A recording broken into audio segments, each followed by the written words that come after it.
What's up, guys? Today we're sitting down with Roy Singh. He's a Japanese-style tattoo artist based in New York City. Roy's work is deeply rooted in traditional Japanese tattooing, but filtered through his own lived experience, his discipline, and respect for the craft. So this episode isn't just about imagery, it's about history, responsibility, and intention.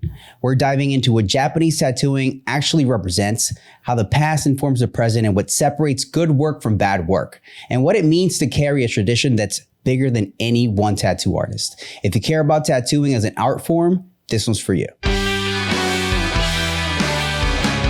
For those that don't know you, let them know your name, how long you've been tattooing, and what kind of tattoos you like to do. My name is Roy Singh, and I'm tattooing out of Queens, New York, and been tattooing about 15 years. And I was just telling them that it sounds crazy saying 15 years because that feels like I just started tattooing. Why does it feel like you just started? It's fun learning, and absolutely fun every single day, and just learning every single day. Every day something new. Absolutely. I think it's 15 years of doing the same thing over and over again. It feels like 15 years. No, but absolutely no. It's every day is great. Being dedicated to tattooing, it's amazing. How did you get into tattooing?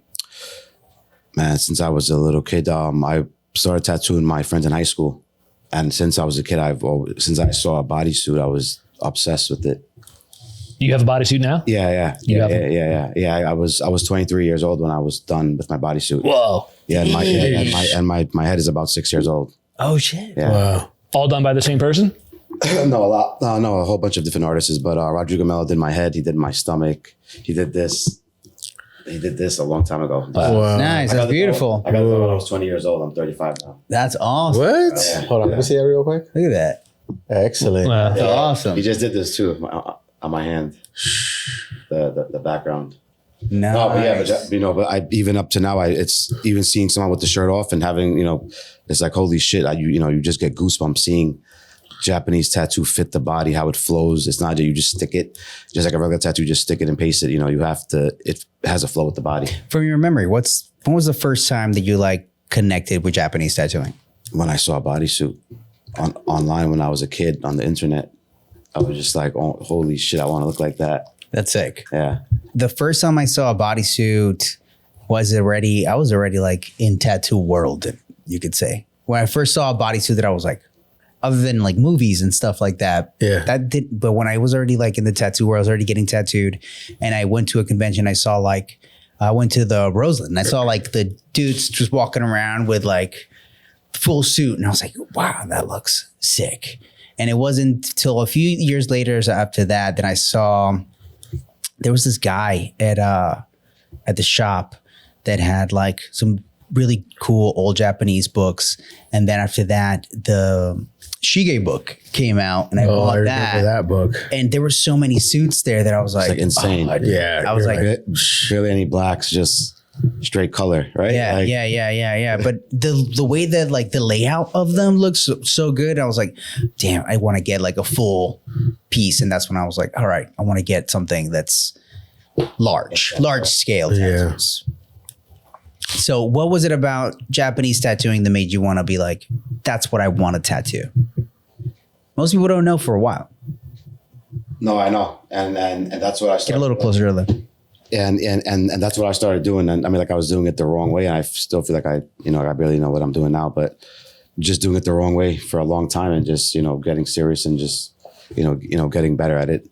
But, man, there's something about that background that just makes the piece breathe, I feel like Japanese tattooing is one of the only styles that you can just do a full tattoo of just background. Yeah, and it'll look good. And it'll look sick. You're like, that looks awesome. I feel think about another style there. It's just background. Even now, I'll tell clients, let me do just waves. Yeah. I'll draw, I would have fun just doing that. Yeah. That's challenging. And the finger wave books, I still go back to that all the time. It's when I'm one of them, it's ripping apart, but I'm just always going back and forth because there's so much great reference in there. Yeah. Japanese tattooing, it's about flow and the fit and body placement so heavily. How do you approach designing for the body versus just, drawing for on a flat surface or Oh, well, when a client comes in, we collaborate, with the ideas, but like I'll just take leadership and take a picture of the arm, measure it out, draw it out on the iPad, and then print it out from there. Usually I'll draw everything out, and then I'll stencil just the main piece on the arm, and then freehand the background, see where it flows the best. I did. I took a course by Andre Malcolm. Nice. At the tattoo gathering, and it was like really good. I mean, like one of the things that he emphasizes in the beginning of it is the importance of measuring like your client as close as possible to like the size that this tattoo is going to be. And then he will get a tracing of the client. And then after that's like really perfect, he cuts it to size. Yeah. Then he takes a picture of that, and then he draws that on an iPad. Yeah. It's a lot of work. But like afterwards, and then he draws that on an iPad. But I realize how much like that makes a difference just because laying it out. Absolutely. There's like, everybody has so many there's so many human shapes, dude. Like humans come in so many shapes. So when it comes down to like designing a back piece and you want it to fit, you want it made to fit. You can't just go off of like the pre-made template. A pre-made template of it, Yeah, it's hard. You can draw concepts like that, but eventually you're going to have to edit it if it's going to be on a person. Mm-hmm. For sure. What do you wish that more tattooers understood about large scale kind of tattooing? Placement and sizing is absolutely everything. As you just said, like a bigger person and a smaller person, there's certain things that I won't do on if it was a bigger person than a smaller person if it was the same sleeve, because I love the flow.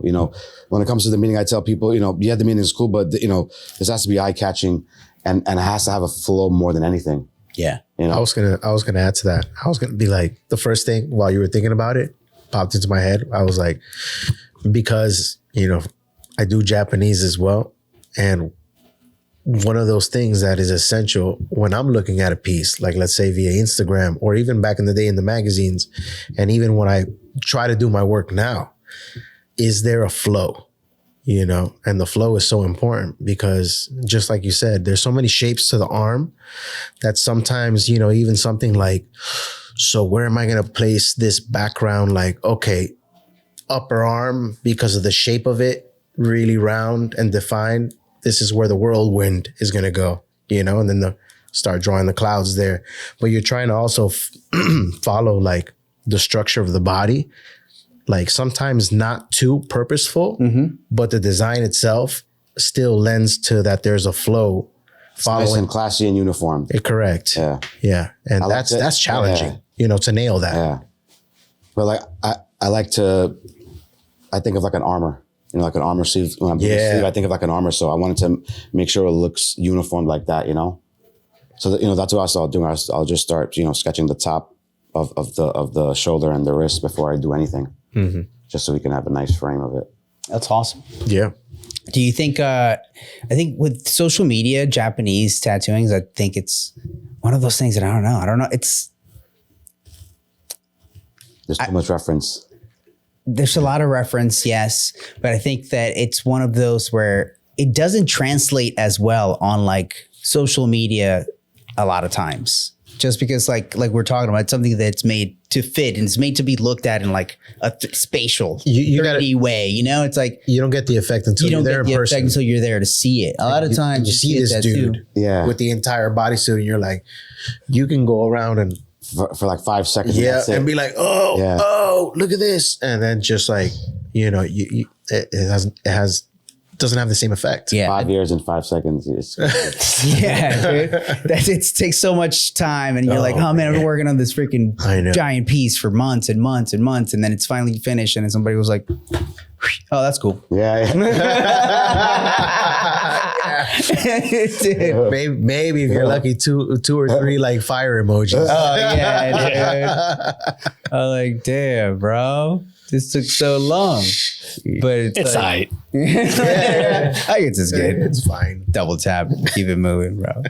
And it's great. Like I still don't see heavily tattooed people, even like outside in the public. Everything is online. Oh shit. That's true.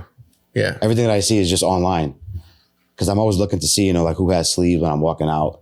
You barely see it when you walk out, Not as much, man. That's true. Not as much. Not as much. Everything is just online, Did I say it on camera when I counted how many tattooed people I saw from my walk from my car here? No. It was like maybe 10 blocks, and I counted, and I was only like, Dude, I'm like that too. I think I'm always looking- I stopped at 100 people that I saw. Yeah. And it was only 20 tattoos that I saw That on you those saw. 100 people. Wow. Not like heavily tattooed people, just I saw 20 tattoos. Damn, that's crazy. It boggled my mind. Yeah, that's wild. Yeah. But I So- think statistically that's right? It's like 25% of the population is tattooed, right? Something like We that. think the world is tattooed because like that's all we see. Yeah. Even some of my clients, I'm like, no, we see that online. And I tell them the same exact thing. Do you see heavily tattooed people anywhere you go? Everything is online. Yeah. Yeah. So in his head, like the whole world is tattooed. I'm like, it's not like that. It's not. I mean, it's like if you watch some news and then all of a sudden you think that the whole world is always falling apart, Right. because that's all that you're going to be shown, Yeah. So like if you see a lot of really tattooed heavily people like online, it's really because just that's what you're looking at. But yeah, it's true. Like even when I go to the gym, we always like, oh, that guy's really tatted up, like Dude, hilarious. Yeah, when you're tanked, I'm like, really? All right, I guess so. Yeah, Because, yeah. like it's you. This is who you are. You see, I'm the guy at the gym that will approach the guy with the other sleeve and be like, let me try to guess who did that. And 2 times out of 3, I'll get it right. And I'll be like, no way, what? no, when you see some good work, you just No, that's I'm like, yo, who did that? Yeah, I'm not just going to go to. No, for sure. It's happened to me a couple times. I go to this gym, like borderline, like Ridgewood, Queens area. And in there, I met this guy that is like, apparently he's a firefighter, but that's what he said. Why would you lie about that? I don't know. So anyway, I saw they had like a 6 sleeve, arm sleeve, and a full leg sleeve, all Japanese. And I was like, damn, that looks like somebody's, work familiar. As tattooers, we can recognize some other people's work. And I was like, did you get those pieces at 5 piece? And he goes, yeah, Teddy did them, Teddy Ferrer. And I was like, I knew it, And 5 points, not 5 piece. 5 piece is pretty. I don't want to. I know. I wouldn't fit. Did I say 5 piece? Yeah. Oh, I'm thinking about nuggets. Sorry. It's a new shot. I never heard that I one. get that 5 piece. Yo, Teddy over at 5 piece. And yeah. Anyway, make a long story short. With like social media, like we were talking about, like you see there's so much of tattooing on social media. Do you feel like it's being diluted a little bit? No. What do you think the effect of having so much? And no, because and then sometimes I'll see tattooed that it's everything. I think that's just a mindset. Yeah. It just comes from a lack mindset. That's just what I believe. There could be 100 tattoo shops on the same block.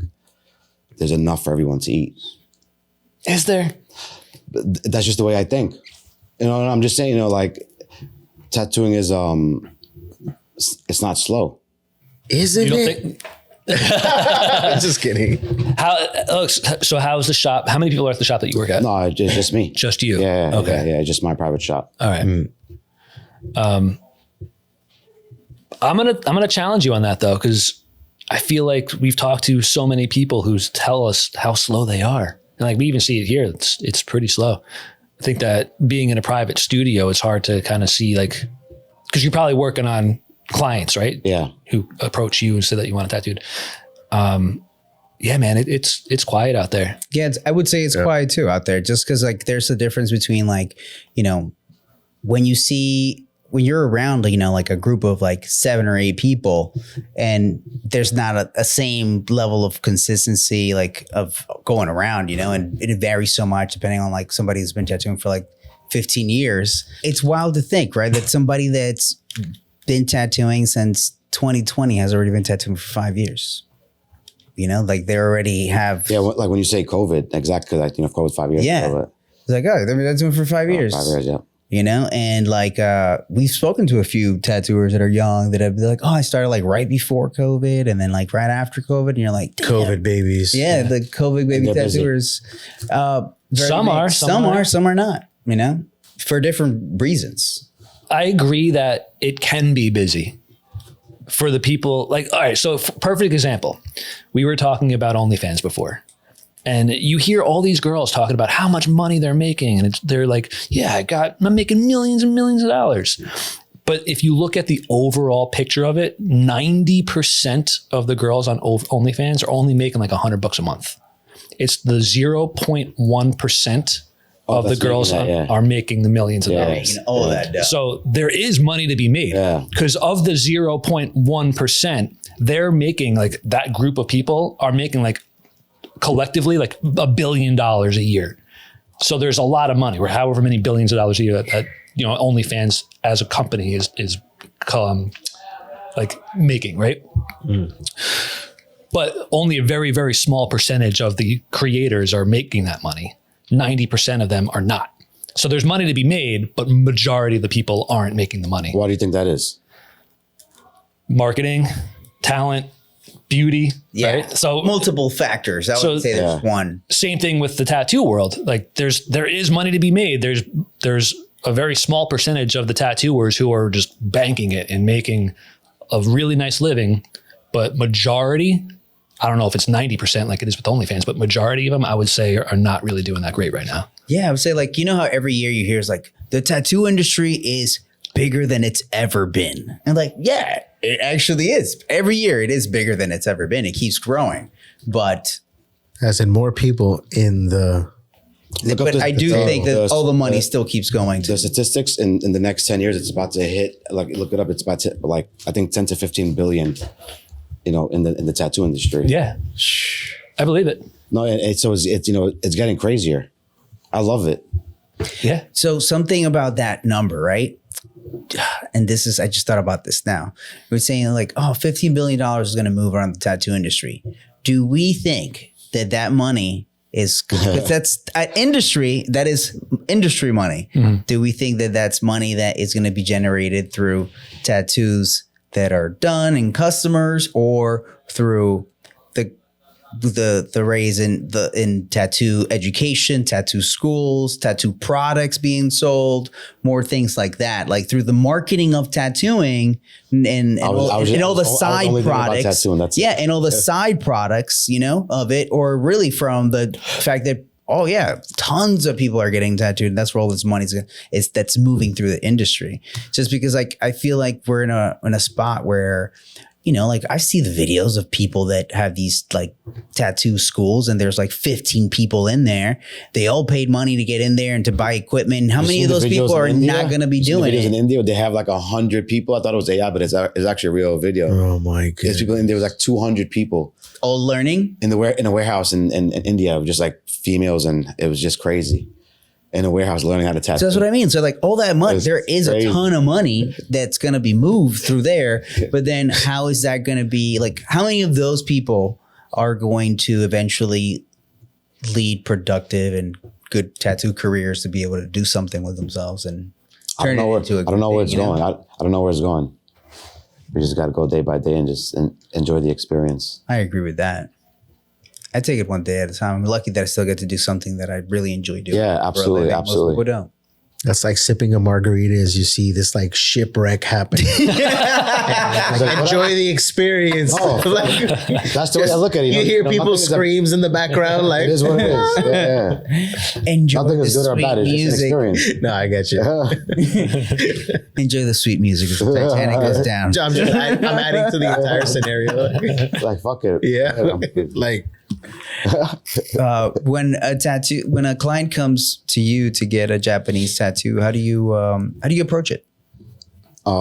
Yeah. So as I said in the beginning, we'll collaborate, but you know, I make sure that I lead them because, you know, I know what's best, you know, and I know what fits best. And most of my clients, they listen. So yeah, like I like to hear their idea and I'll just give them my input of what's going to look best, you know, for the future. Do you get 10 years people down the road. still that ask you for something that's not Japanese and you somehow figure a way to translate that back? All the time. How do you do that? I just tell them, I'll show them ideas of what's going to look better and what's going to flow, But I still like doing some black and gray tattoos. Okay, right. Yeah, I love doing lettering also and all that. But Japanese is where it's at. You ever get like crazy requests like, oh, I want my grandma's birth date with some wind bars around it? No, I would be no. No, people all the time. What made my stomach turn, dude? I guess I get to do some background, right? Like, why not? Fuck it. I'll just take a picture on this side. And she'll let no, but people ask all the time. Can I put the name? I'm like, absolutely not. This is never going to look good. Yeah. So I grind them down that this is never going to look good. I'm not going to do it, and they always listen. But putting a name in the wind bars and, it's just going to... Those are things that people always want. Yeah, bro. Dude. Yeah. They want it so bad. I'm asking ChatGPT to make that image for me right now. People always want that kind of stuff. And that's hilarious. Man. It's like there's no room for lettering and dates and shit Oh my God. in this scenic ensemble. So I just Like, did just put it something. somewhere. Just put it somewhere. Yeah. Like, So my client, shout out to my boy TJ. I'm done. He has like a sleeve to chest, tattoo, and we just started his ribs. And he has cherry blossoms throughout everything, all black and gray. After we were doing the shading on it, he's like, I want you to color one cherry blossom red. Oh my God. One little patch of red and the whole black and gray. Like Full black and gray sleeve. He wanted one cherry blossom red and he would not let it go. So I told him, I was like, all right, dude. Because I like him. He's my boy, man. sometimes when I tell them no, like they get that crazy puppy face. Like they do. They're like, yeah. Oh man. I know what's gonna look good and you're just gonna regret it. So I told him, like, I'll make one red for you. And like, so the tattoo is like full ribs, goes down below the hip, right? So I made the last cherry blossom, the one that's all the way below the hip line. That one's red. And it's a really dark red. He was like, I wanted it to be a dark red. So there's like one dark red cherry blossom. All of them are black and gray. This looks pretty cool. Oh, that actually doesn't look that bad, dude. Look at that. Mima. Like he's That's fire. That's I fire. see that. You're like, yo, I would do that's that. actually Hold not on, so check this out bad. real quick. Because you know what? Honestly, I think I've done That's something dope. like That's dope. I'm pretty sure that I've done that unintentionally because like I was doing a Clouds, it's a Japanese cloud, they want sleeve clouds. and somebody was like, yo, I want a Japanese sleeve, but I just have my Mima's name right here, dude. So you just got to make it work with this. And I was like, you know what? Fuck it. Fuck We're it, going to yeah. throw some background on that thing. They just want it to look full. I don't think they even care how it looks. I agree. just want to fill out the sleeve. Yeah, they just want to make This that looks shit look good. Right. No, it does. You know what? That's How not many- too bad. How many That's tattooers, percentage of tattooers, do you think are out there using ChatGPT exactly just like that to do reference images for their clients and be like, this is... Yeah, they're doing it. Yeah. Yeah, absolutely. Yeah, absolutely. And be like, I boom, mean, that's what we're doing. Like everything traced out, nothing. Yeah. I didn't draw shit. There was a video I saw not that long ago of this guy.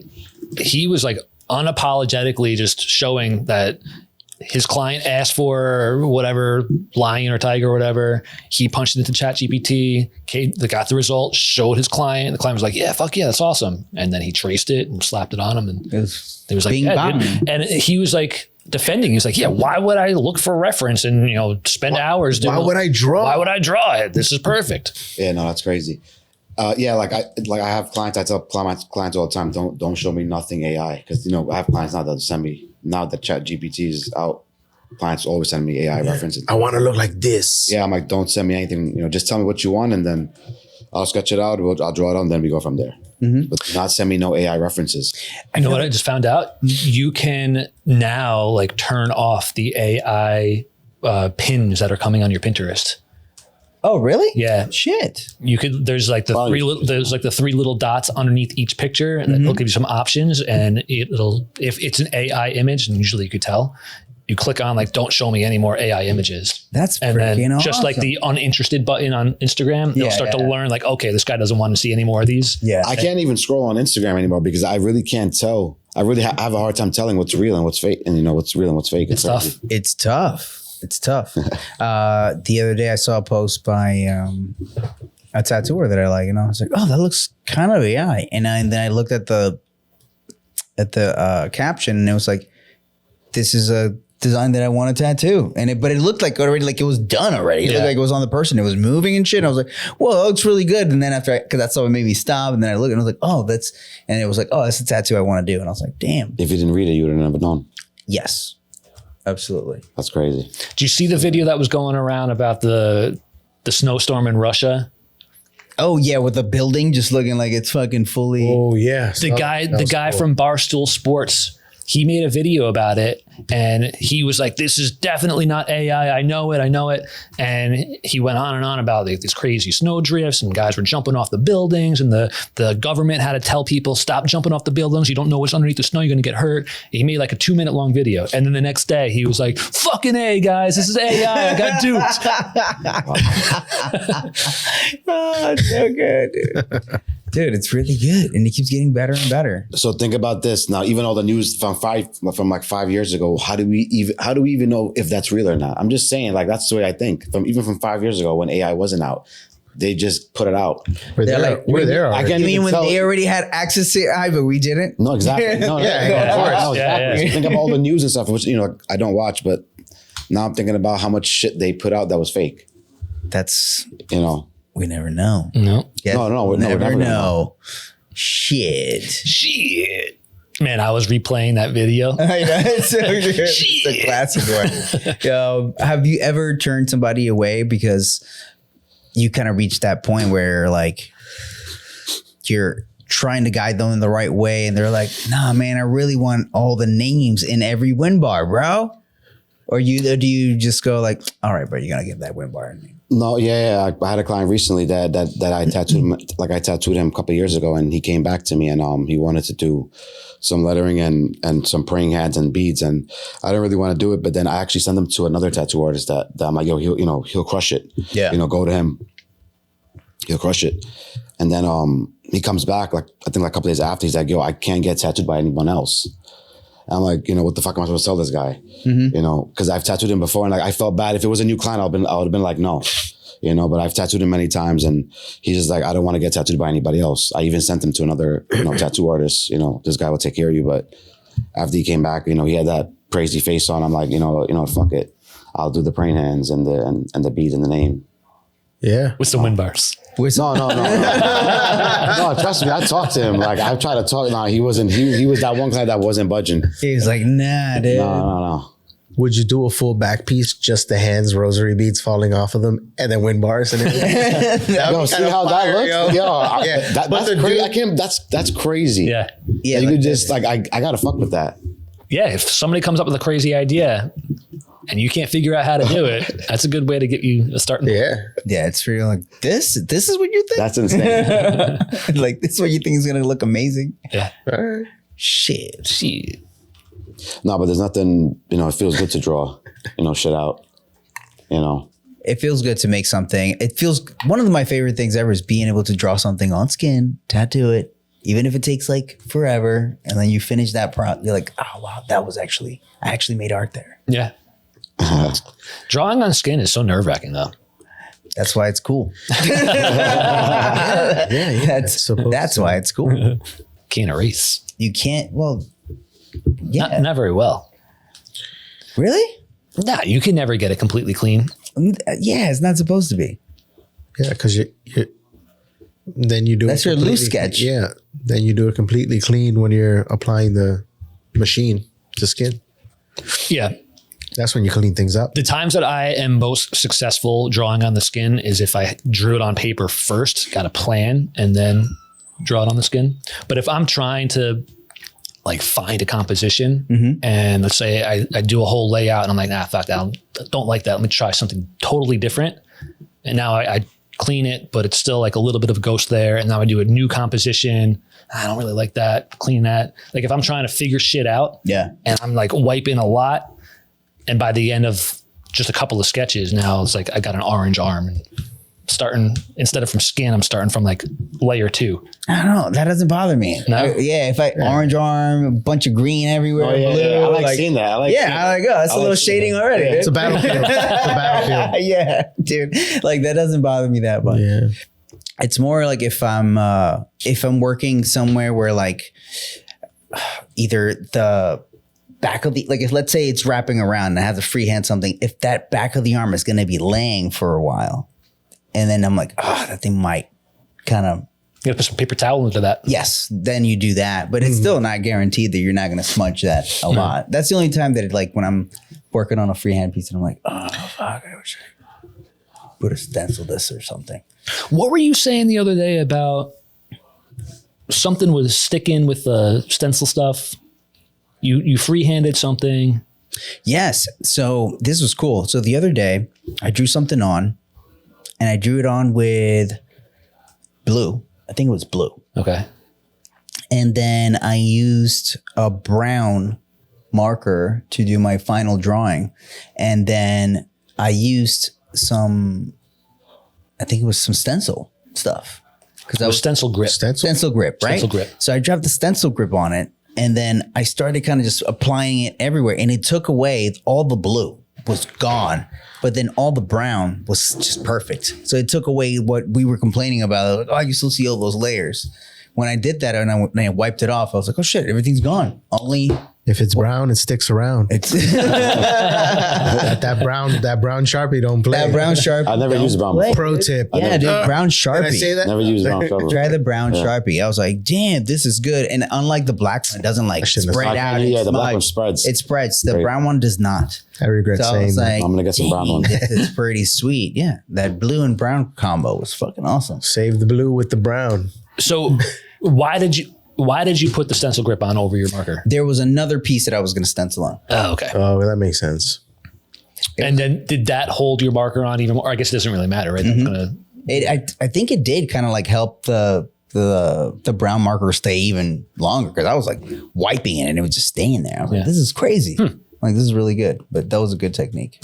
You know what I just thought about? I'd be curious to know if marker or pen even writes better when there's a layer of already like a stencil applicator or a stencil lotion. Of something stickiness. Yeah, but that has fully dried already. So it already has that like locking layer.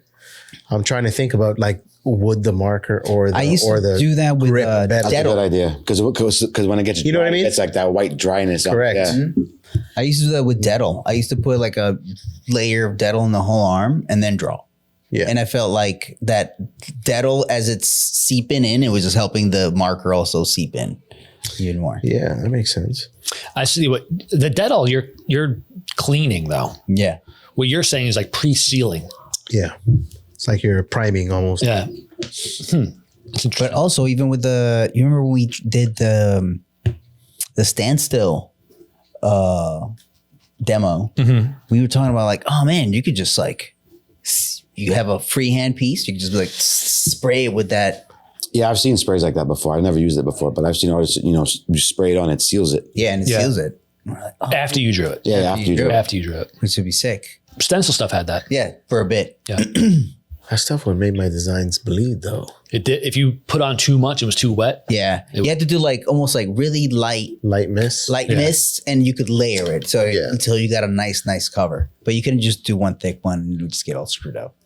Japanese tattooing is usually about big projects. How long usually do your sessions last?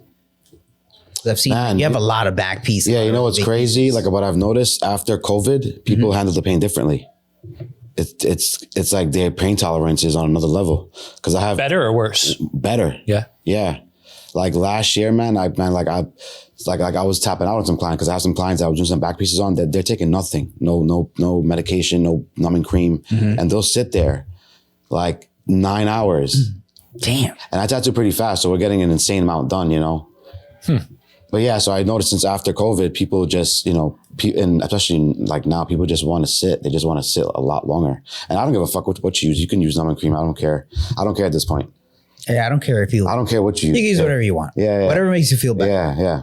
I did have a client use numbing cream last week, and he texted me a couple of days later. He was like, man, the healing on this is like hurting. And I'm like, you're just a bitch, bro. and then I was like, well, I wondered immediately if like, I wonder if it's the cream, you know, like the numbing cream maybe give him like a rough heal, you know? So I was like, send me pictures of it. And then it was fine. Was this Ezra? No, it was just, There's probably redness. Yeah. yeah, it's like a rib tat. And I think it was just the soreness. Yeah. You know, rib He just tat. hurt. He just hurt. I'd rather deal with a healing tattoo that's sore than the getting it. The getting it to me is the more painful. 100%. I don't care what it feels like after. I'm like, all I right, don't I care. got 5 days to really take care of this tattoo. As long as this shit is done. I don't know, man. I've had crazy. some like really rough, like took forever to heal. And I was like, this is torture. I'd rather it hurt like 20% more the day that it was done. And I have to deal with like these like 2 weeks of just babying a little section of this tattoo because it's driving me fucking nuts, dude. Especially when it's like in those spots where it's like a real bendy area. Like, Oh yeah. Makes me feel alive.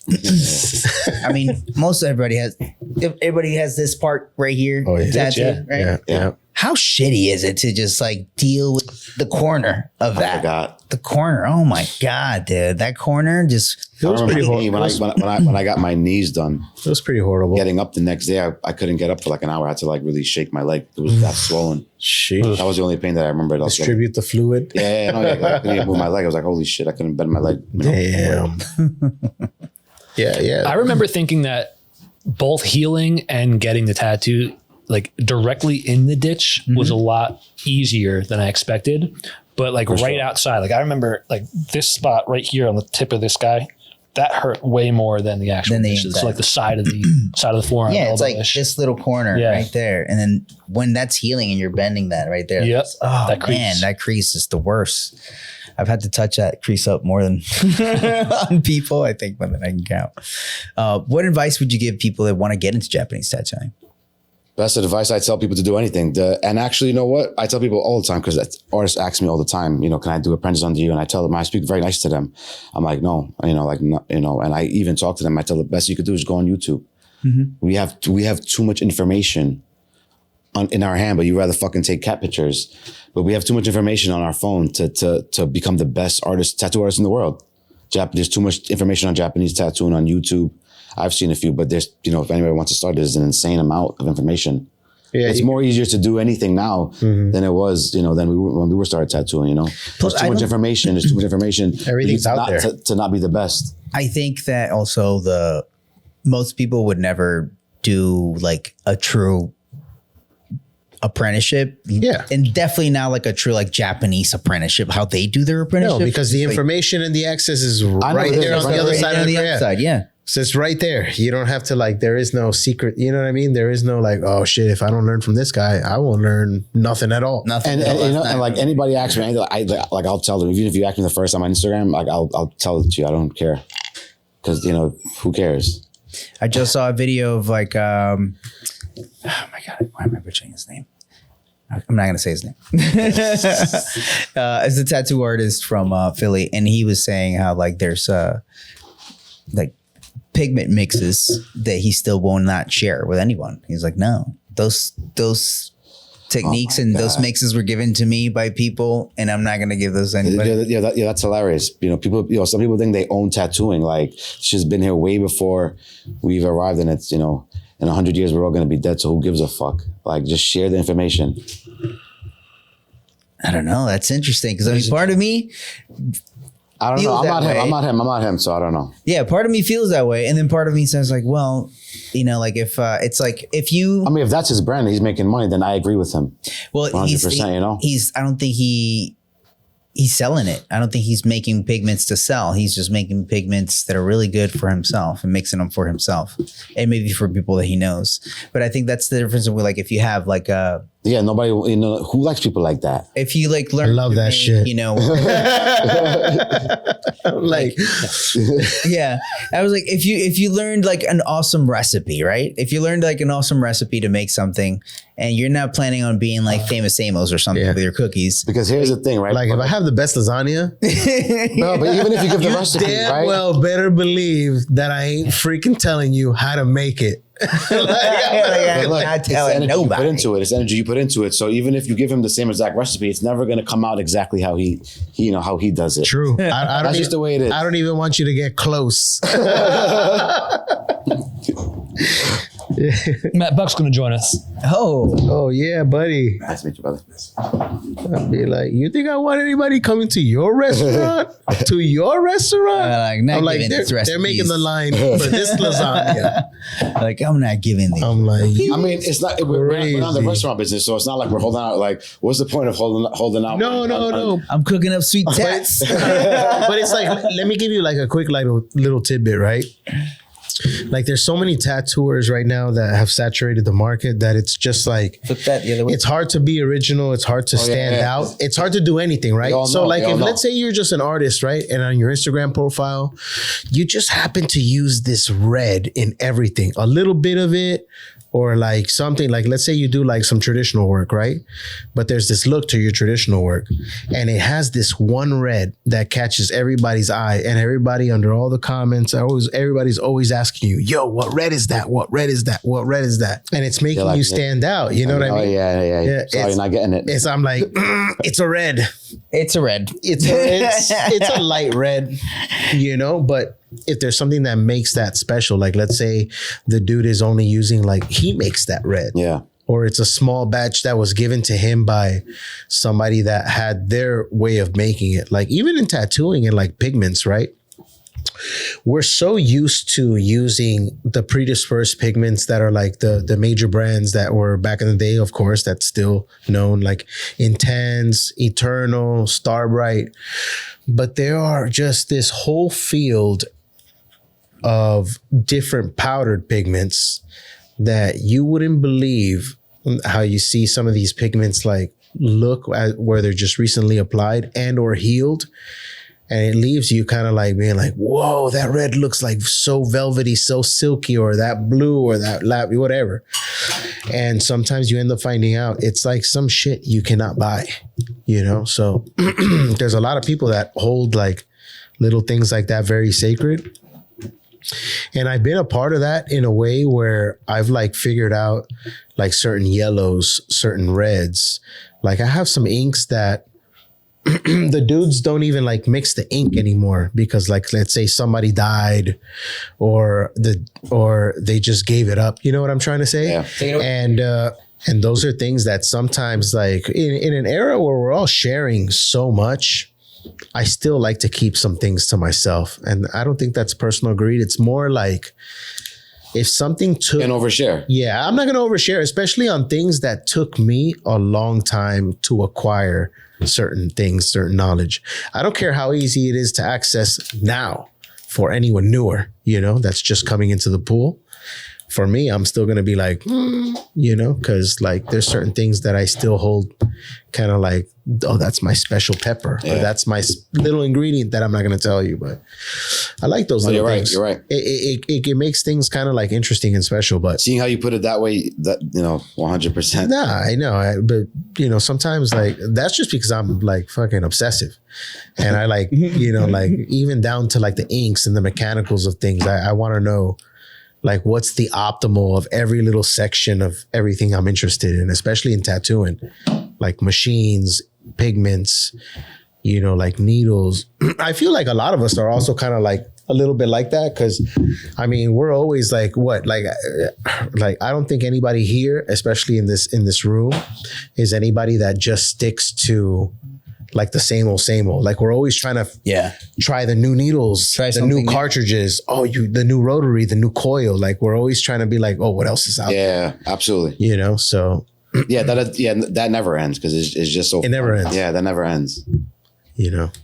Or like doing full circle of like going back to coils, like a lot of us are. I know, right? Like the rotaries and then just out to hear it and hold it. So like it's crazy. I actually just set up my my whole power supply again because I just missed it. Yeah. For some reason. And I had the wires and Dude, like for 1 month. it takes you to a part of your brain. You know, For 1 month I was loving it. Like I'm like, I'm never gonna use batteries again. But the only thing that pissed me off, it was just the wires. Yeah. Just the wires are really annoying. pissing me off. Clip Yeah, cord, the wires yeah, are gets in the annoying. way, That yeah. was the only thing. I'm like, man, I'm never using batteries. This power is different. This feels crazy. Yeah, for sure. Like I don't hear no beeping at the batteries. Like this wire is crazy, but it's just like, yo, I can't really move with this shit, you know? Yeah, I like how you said move with this because it is kind of limiting the. No, you're moving faster with that battery. You're just there like. Yeah. Oh yeah. Put it around your neck. Yo, it's just crazy. Oh, dude, so nice to be able to just like I have love it, like though. I love it. my mayo tray here, and I'm just like, oh, move this mayo tray over there. Like, there's no problems. Everything's just like close by. It's freaking easy. It's the Gabe, best. I feel like someday you got to try to like get a marine battery and like make some sort of belt harness for it. So you can have. I was gonna say you were slow when you started off saying like you need to get a marine battery. In my head, I was like, check. Yeah. No, make a little like girdle for it. So That's so heavy. Just to But now they make like the little Josh Bowers. He makes a little pack where you can like put like the batteries, like the Yeah. regular tattoo batteries they make, and then you can have a little wireless, little tiny pack if you want. with like Batman, little canisters. Yeah. If you want to just move around, or you could just magnetize that thing to your station or to the bottom of your mayo tray. have any of you guys tried the grip that has the battery built into it? I have one of those. Those look cool. You Not have one of great. those? I have one of those. It's not Not great. great. It's not great. No, it's not great. Like there's something about that the button is right on the grip, so every now and then, like Oh, wow. you can maybe touch turn it it, or like it was just kind of there. It's kind of annoying. Yeah. And then if like it dies on you, it's a pain in the ass because it's fully wrapped. Oh yeah. That sucks. So it's You're just so spoiled with the bishop. yeah, it's good idea. It worked for a little bit, but there's better things out there. And To be honest. I saw somebody developing a pen style machine recently that's more like a hybrid between coil and rotary. I've seen like 3 of And those I've in this past read week, that. bro. Yeah. But it's like in beta testing, and it still had like a clip cord or an RCA cord like hooked up to it. And somebody in the comments was like, oh, this looks awesome. Can't wait to try it. Is it going to have like a battery option as well? And the dude who's developing it was like, batteries they're so unreliable. Like, honestly, like I thought people just wanted pens for like the form factor. I was like, what? Like, I thought everybody wanted pens to like cut the cord. Yeah. Cut the cord. Cut the cord. And for the ease, especially for, tattooers that travel, or even if you're just like, if you work in a shop where you share stations, it's easier to just have less stuff. Yeah, I realized I can't work with anybody either. Like I was in, like I've been in my shop for almost like 6-7 years now, but I'm like, fuck, I need to be around people. Like, yeah, I have interactions all day, with clients, but I was fiended out to work in a shop, and then I went to my boy's shop for like 2 days, and I'm like, I'm good. Been good. Like I was so happy to come back to my shop. How long have you been in a private studio? Almost 7 years. Okay. So like half your career. Yeah. You woke up back. Yeah. After going in the shop, I'm like, nah, I can't do this. What, Right. I don't know. What bothered you about it? I don't know. No, I'm like, the people was great. I don't know. It was just like, I don't know. It was weird. But as soon as I went back, I'm like, this is absolutely amazing. I'm never going to take this shit for granted again. But I was I'm still curious of the why. I don't know. It was just, I'm curious of the why. Just because, like, especially you were there for a short stay. 2 days. 2 days. No, this is, this is really good friends. It's just, I don't know. I just love tattooing by myself. Interesting. Okay. Was it anything to do about other people's habits? No, not at all. No. I think it has to do with more with me. No. There was nothing wrong with them. Yeah. At all. Or from the fact that I mean, it's sometimes when you make your space so comfortable for your workflow, it's hard to find the same workflow somewhere else. Like feel just as comfortable. I went to DR 2 weeks ago, and my boy has a tattoo shop there, and he's got a private shop right above his tattoo shop. But like I could have tattooed there if I want to. I'm like, no, I don't want to tattoo in your private studio. I want to tattoo where all the action is. And and it felt good being downstairs in the shop with everybody walking around, and it was just action all day. I'm like, yo, this is crazy. It was fun. Yeah. I don't know, but I don't know. I guess it was different, different mindset.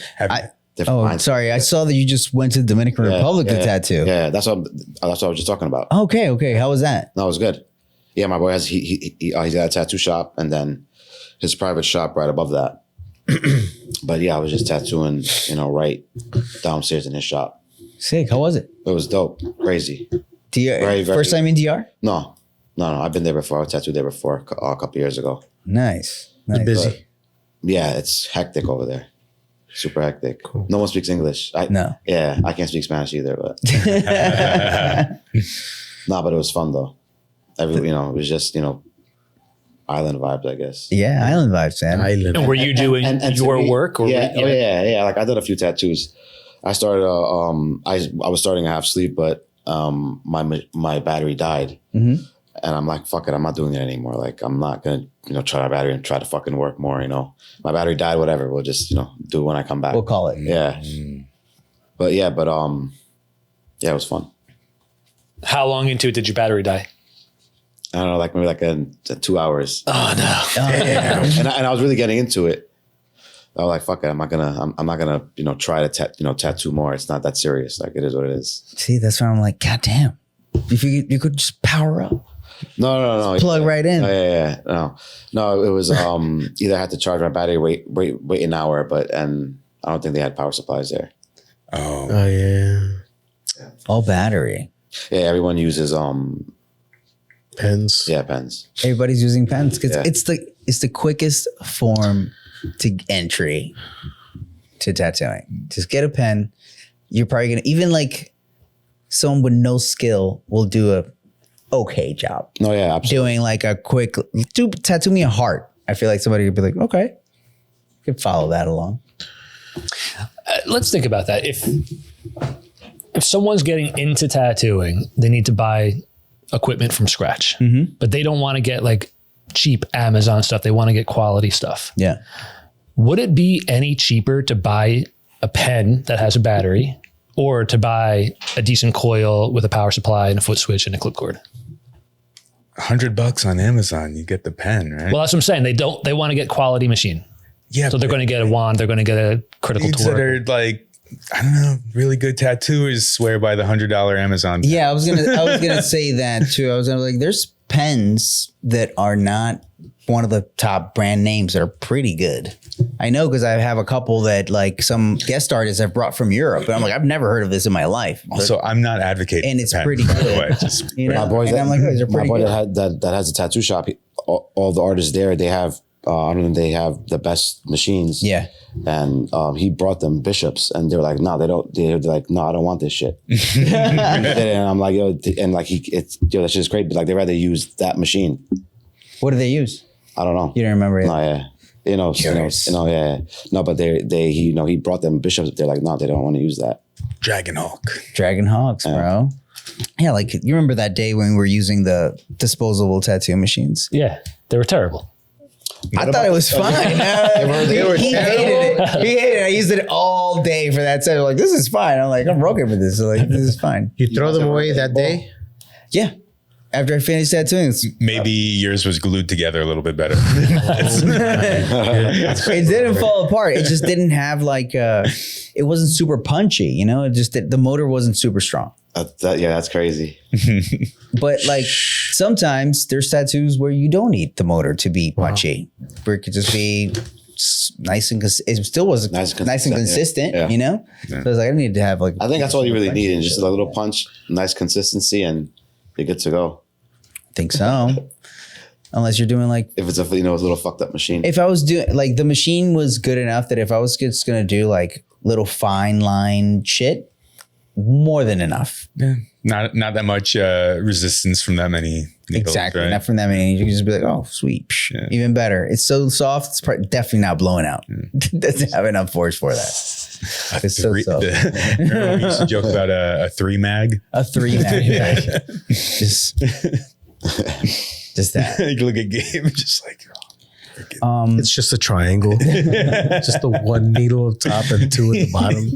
When someone looks at your work years from now, what do you hope that people either feel or see from your work at that point? That they could see it from a block away. Why is that important? Because it's still readable. You know, like I love seeing tattoos like that, especially when they healed up. You take your shirt off and then you could just see it, across the street. You know, that's what I love about the Japanese tattoos. You know, like how does it look? You know, from like against that wall, it's still readable. 10 years from now. I love that about tattoos too. It seems like I feel like we sound old now in saying that, because I feel like almost everybody wants to get tattoos or do tattoos that are not necessarily. They're like, well, it's fine if it's for 10 years or 15 years or that's not forever. They're like, 15 years good enough. They're not looking for a tattoo. They're looking for a stamp. Because to me, a tattoo is like, just like what you said, it's something you can see from far. Something that has like a big Readable. presence, Yeah. big, readable. You can tell what it is. you think it's like That's why I really like Japanese tattooing. Like these things stand out. Yeah. Like even if it's just backgrounds, and then all of a sudden it's like one colorful like peony or chrysanthemum. Let's say just flowers, right? You can see that shit from a mile away. What makes a good Japanese tattoo in your eyes? Background. The background? Yeah, Those absolutely. wind bars. Absolutely. To me, it's just so fun doing them, but not just about doing them, I feel like it makes the main piece breathe, having that background. It's not just, just putting background, having, it makes that image breathe out for sure.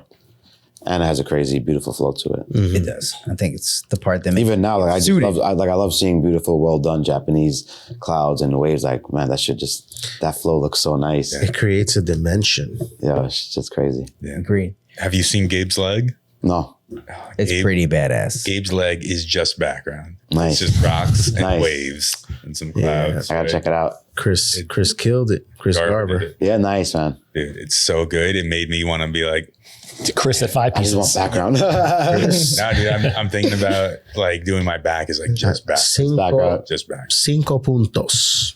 background back. Get a cool background piece. Mhm. Who are your favorite tattoo artists? Or artists, for that matter. Yeah, It in doesn't have general, to be a in tattoo general. artist. Oh, I have many, but definitely number one, Rodrigo Mello. Yeah, he's always been my number one since I started tattooing.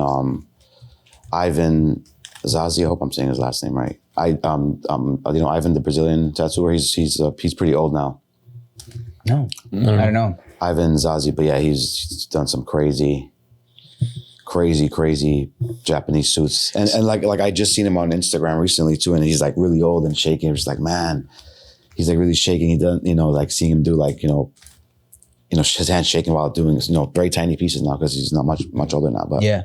he just got I just got his book too, like from a couple years back. It's crazy. His Japanese bodysuits even up to now, absolutely love it. The Brazilians, man. Yeah. The Brazilians are killing. They have a crazy, Japanese tattoo. absolutely. They're absolutely, some of my favorites, for sure. I would say that your Japanese looks powerful, looks strong. Thank you. I feel like there's like so many different styles of Japanese tattooing, and like some can look very like flowy or like really like there's a Euro Japanese, that has its own vibe very to like it. silk painting. Flowy, Very silky, flow. Yeah. like those are the things that you would Flowy. use to like describe that. And then like there's like the Japanese that looks like stern and like tough. Stiff, Yeah. It's stiff and it has like that vibe to it. Holding like 3 fingers to the wave on a giant Like wave. it just looks like way like That's what I'm saying. Like, it like I love the flow more than anything. Like it has to make sense, and everything has to be well connected. But I think there's such a strong difference between like your tattoos have flow, right? But if they just have a different energy than, for example, like a Shige tattoo has a ton of flow, but it just has a different energy. Yeah. Like the difference between like even Rodrigo Mello tattoo and like a Garver tattoo. I feel like they have different energy, Oh, yeah. 100%. They're still very beautiful Japanese, well done tattoos, but they clearly have different energy. Really different, yeah. How could you describe that to the non-tattooer?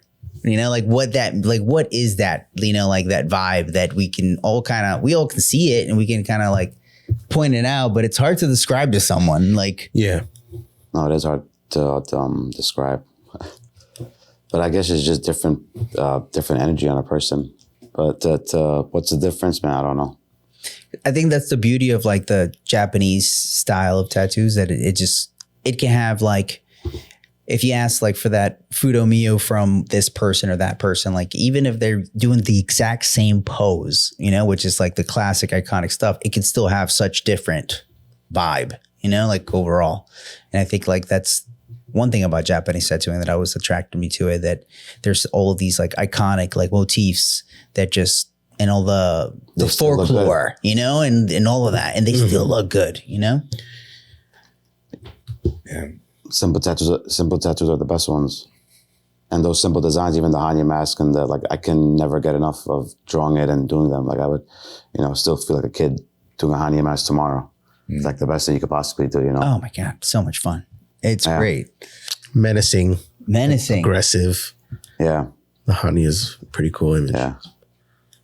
I think that's one of the hard ones to sell to somebody that doesn't just love Japanese tattooing.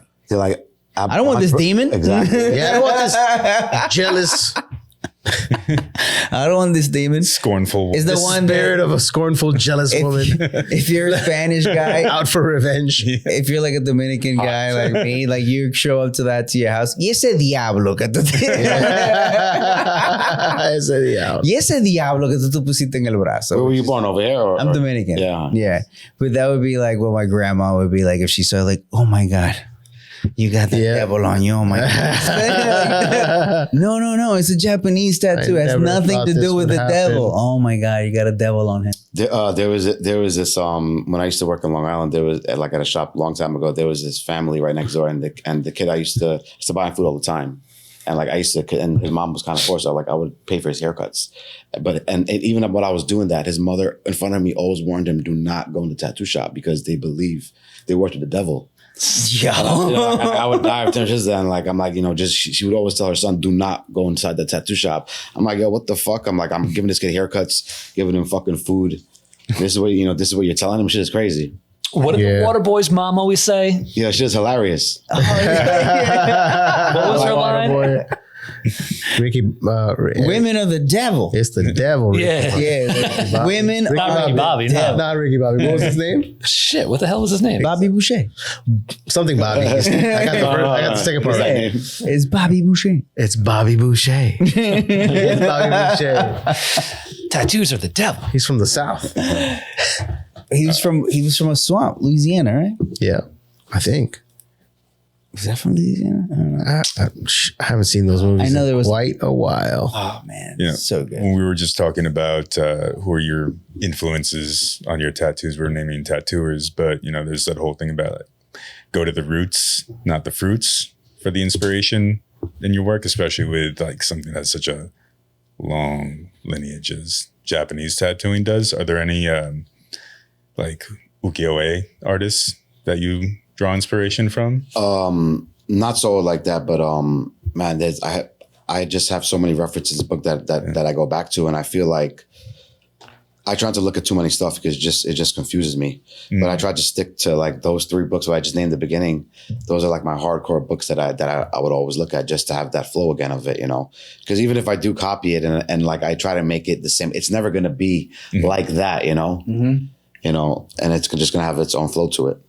Cool. John, you brought some books down, right? I brought one book down that I wanted to show everybody, and that was the Shige book that I have. That it's already been around so much, so it's not beat up, but it's really good.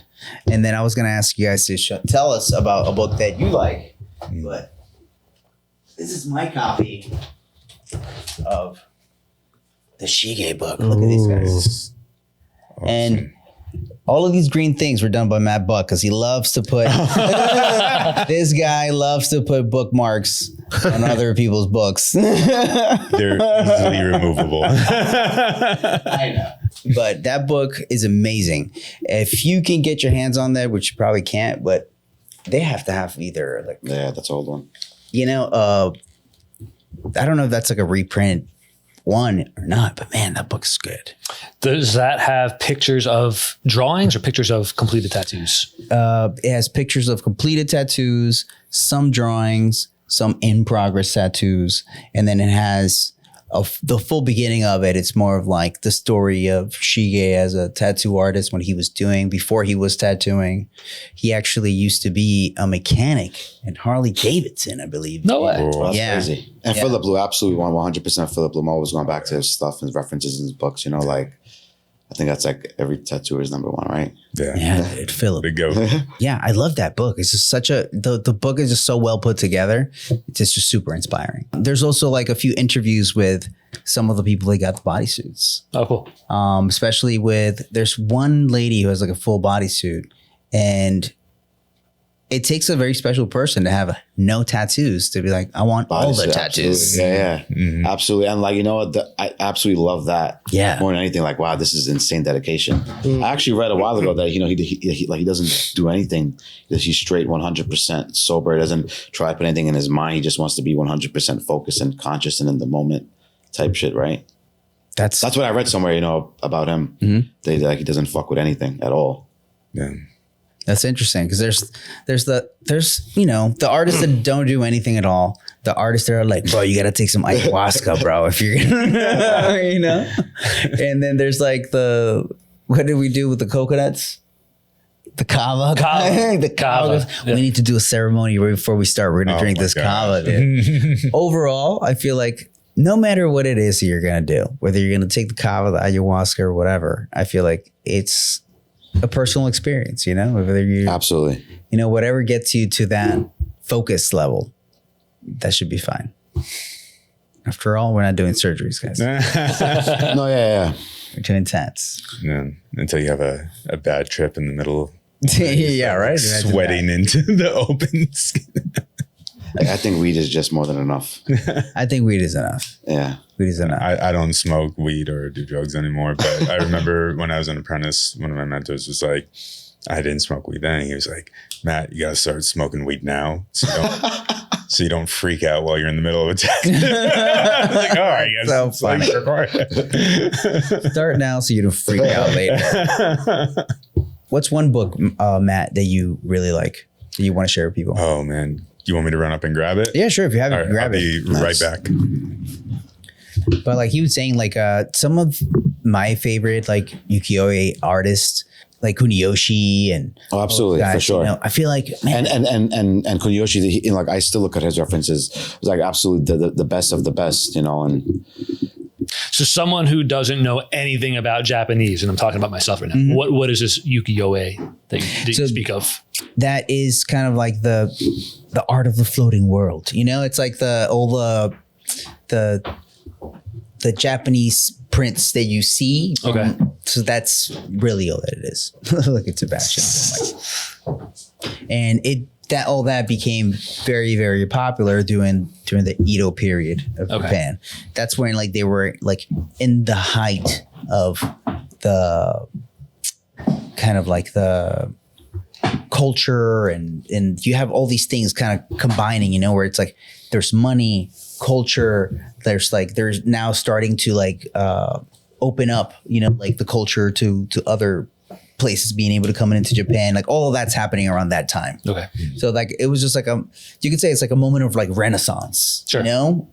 in their art. And there was also like relative peace. And it was There peace, kind of like the end which of all the internal wars within Japan. Now everyone's under the shogun. So there's like, all right, we got leisure time. We don't got to worry about like running away from an army trying to kill us now. yeah.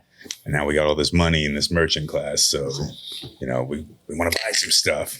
And I feel like that's when you get the opportunity to start making things for beauty's sake. Yeah. It's like you have the sometimes luxury to do that now. you have the luxury to do it. I was like, oh, I'm gonna make this beautiful sword, but it's not just for killing people. I want to make it to be beautiful now because I have the time to refine it, et cetera. And I feel like that was a good time.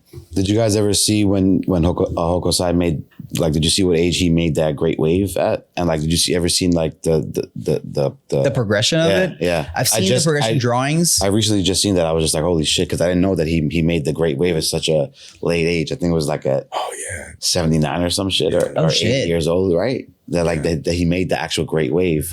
Because I was just shocked. I'm like, wow, almost 80 years old. That's when he created that. But you had to see the waves before that. Did you ever see the one before that? I mean, he did so. That was like from one of his series on like the views of Mount Fuji. It was like the 36 views of yeah, Mount Fuji or something like that. yeah. And he did another one that was like 100 views of Mount Fuji. And it's just so crazy to see, you know, just to see it like, because I've never seen them before, you know what I mean? But just like the progression of it. And then he made the Great Wave at almost 80 years old. It's just crazy. Yeah. It's wild. Dude, he was like, so. And even looking at the picture now, I was like, holy shit, this shit looks insane. Yeah, that Great Wave picture looks crazy. Yeah. I think he said he wanted he wanted more time to live or something because he Yeah. was nowhere near mastering or what he Yeah. felt was like mastering anything. What Yeah. the Great Wave? No, just in general. Hokusai, where he's Yeah, I think in one of Incredible his stuff. letters or one of Something his journals, he wrote something about like it was like his greatest desire to live to be 100 because only then could he kind of consider himself to finally be like a true artist or a great artist, something like that. Didn't the Great Wave just sell in auction? I think it just. Well, I mean, there's no like one Great Wave because they were woodblock prints, right? Yeah. And the original drawing, they would draw ink on paper, and then that special paper would be then pasted onto a wood block, and then the engraver would carve around that. And so the original drawing is destroyed in the process.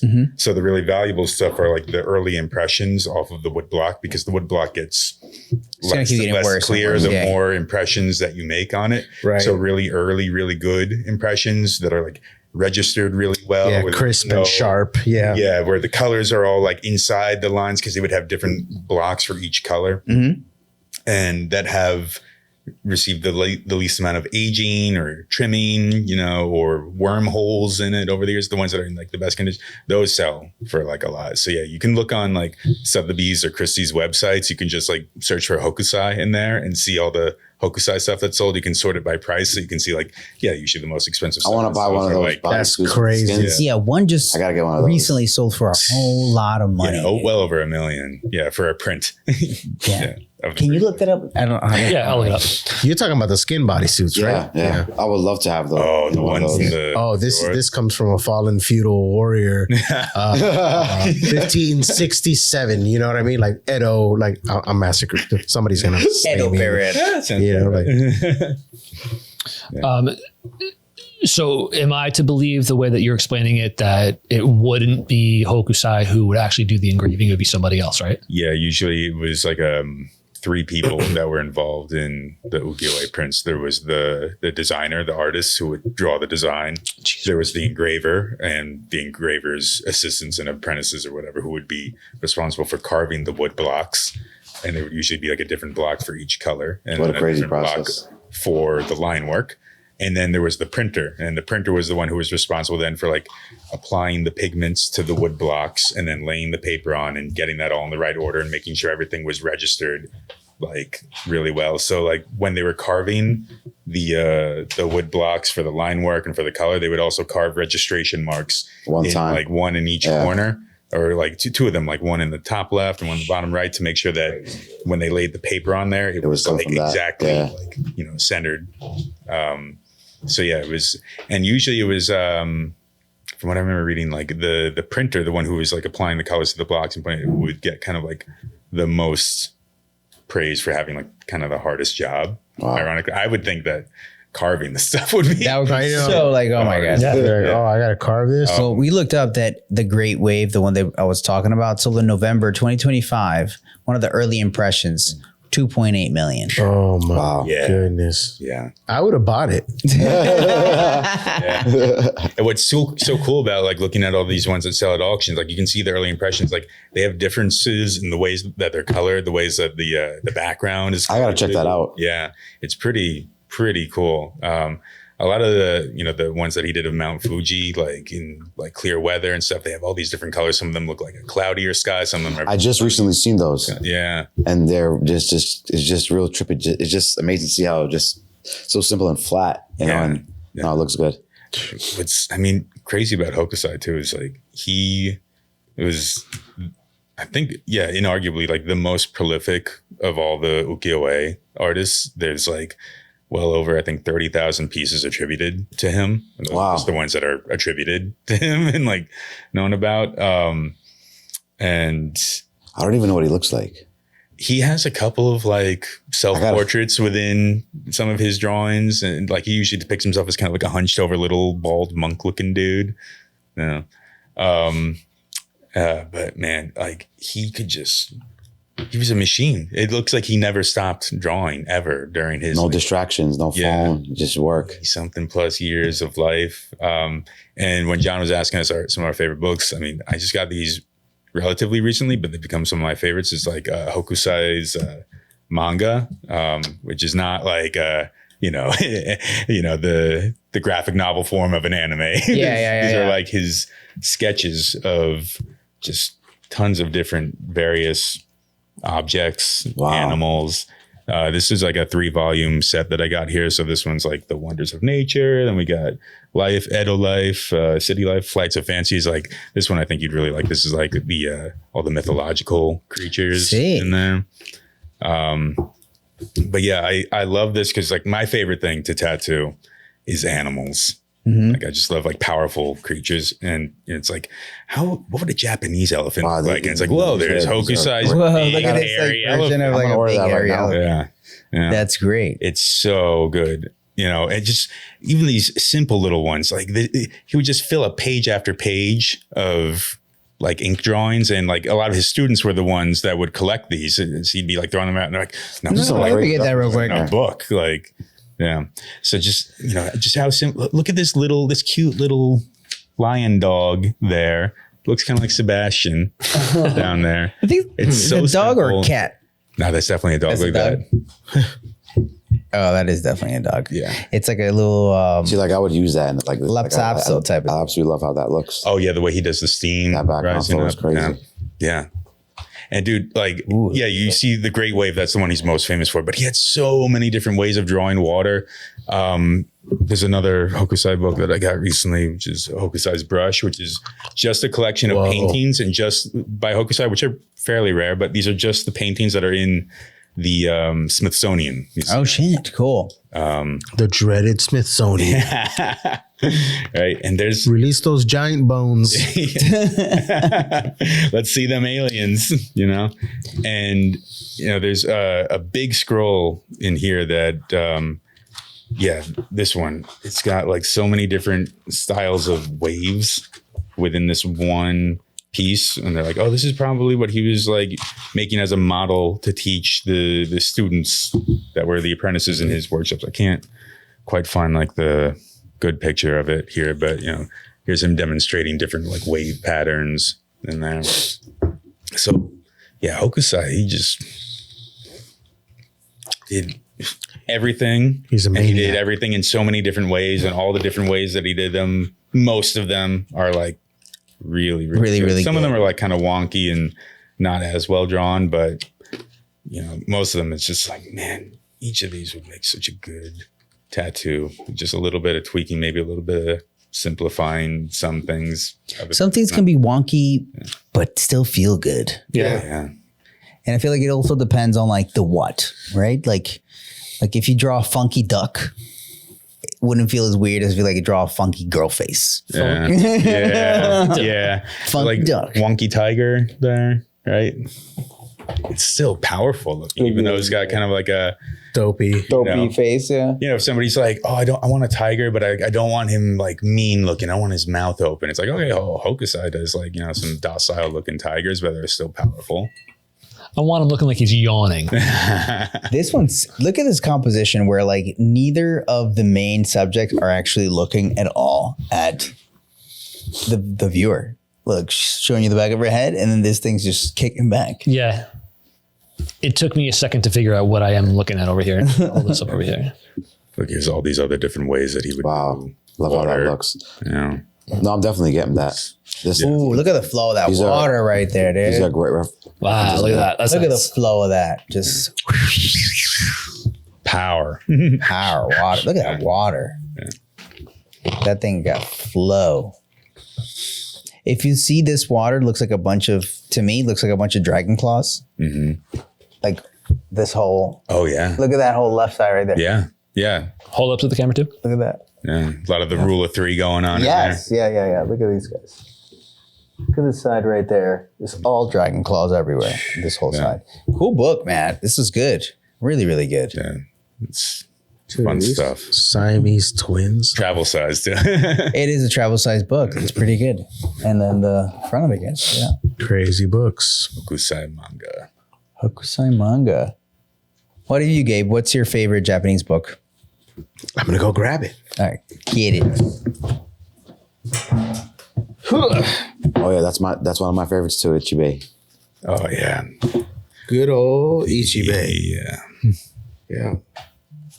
Japanese tattoo designs. Straight to the fucking point. Yeah, Japanese tattoo design. So this little gray book, I feel like it's many tattooers' little gray Bible of Japanese designs. It's a piece of the Swiss Army knife.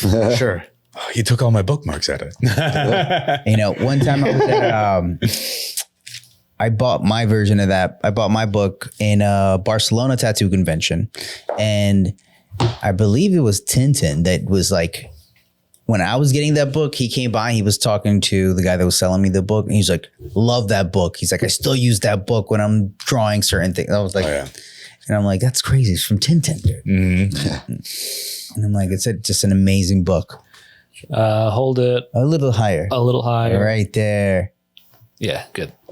So this book has just amazing poses. Oh yeah, so many good poses. I mean, look at these birds, right? Like, Oh yeah, I had to do a Phoenix recently, and like I spent more than half my time looking at reference just in that one book. I mean, But what's so cool about it? Like this, I love this page of Yeah. like, just like finger waves and yeah. I mean, it's got it all. one of the things I liked looking at that when I was like doing this Japanese Phoenix was I found a Phoenix painting by Hokusai that I saw Ichibe had done a copy of in there. So it's really cool to kind of see how he interprets like, not like a Hokusai pen and ink drawing or wood block, but like one of his like finished paintings, like very famous, like Phoenix, like how he makes it like a tattooy image. It's still quite close. There's some things that are pared back, not as tweaked out as The way Hokusai. the way he draws the Phoenix's tails, I've never seen anyone draw them like that. And like I still use the references from that book. Yeah. Just try to make my own wave of it. But absolutely, Of course. cool, though. You just study what makes it look cool and then try to simulate that in your own work. Yeah. Try to find the sauce to sprinkle it in your sauce. Your recipe. That's it. Essentially reverse engineering. Yeah. Cool. When I heard you were going to be on the show, I was looking at your work earlier. Oh, yeah, nice, and man. very, like John said, powerful. I appreciate work. that. Thank you.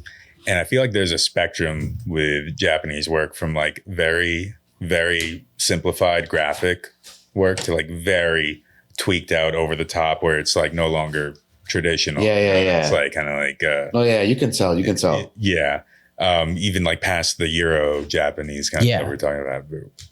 I think you found like a really nice middle ground that like if I was to think of anyone that it reminds me of, was going to say Ichibe. I think you find like that. like what works and what makes each character, each creature, like what are like the best representations of that, and how do I make it look kind of consistent within my own visual vocabulary.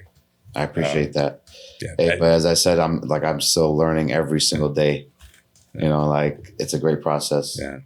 That big the one that's like I think it's like pinned at the top of yours with like the dragon with the wings and the phoenix feathers. Actually, coming out the I just bottom. pinned that to the top. Yeah, that thing is Yeah, I think sweet, dude. wild. Yeah, and that's actually one of my good clients too. And he's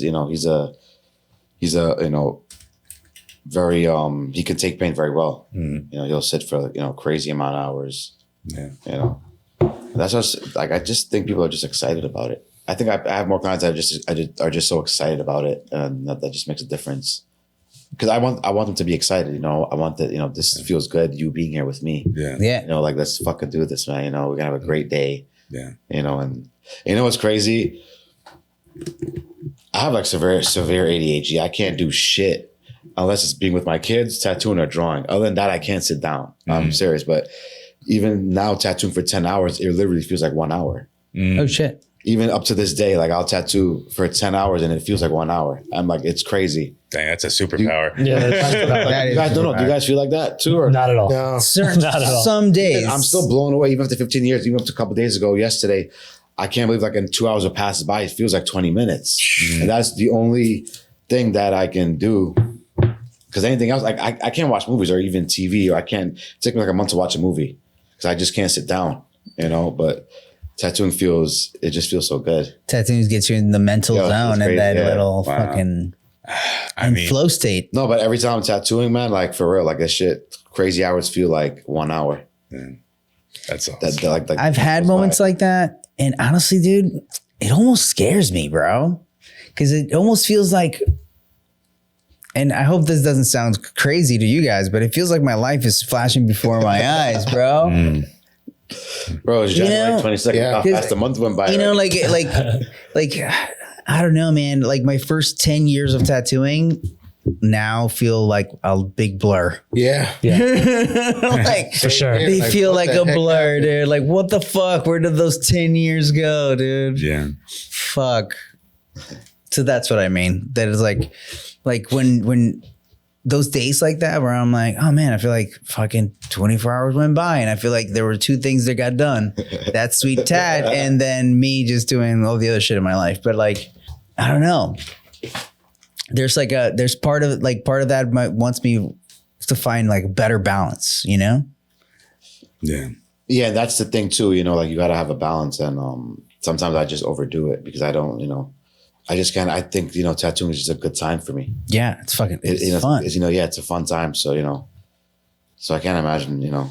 That's me having a good time with tattooing. You know what, bro? It's better that you can go in and do tattoos for 10 hours and be like, oh man, and like, and Yeah, doing that than doing nothing something wrong. that would be negative in your life, Exactly. you know? There's nothing wrong with that. Like, oh man, I walked into the casino, 10 hours went by, and it felt like 10 minutes. If anything, I want to feel what you're feeling. You know what I mean? Where I'd be like, oh, that'd be awesome. Hell yeah, dude. But All right, let's call it a day. all right. Well, guys. Well, Roy, thank you so much for hanging out with us. Yeah, dude, man, thanks for today. coming, man. For coming. Invited me. And guys, thanks so much for watching the podcast. And make sure to always check out our Patreon if you want to support the podcast because it really does make a difference. And make sure you subscribe and like this video. And next time, we'll see you. We didn't do an after show last week. Let's do one now. All right, let's do it. Let's run it. 2 minutes. Quick We got after enough 2 minutes. All content. 5 minutes. All right, fine. right. All right.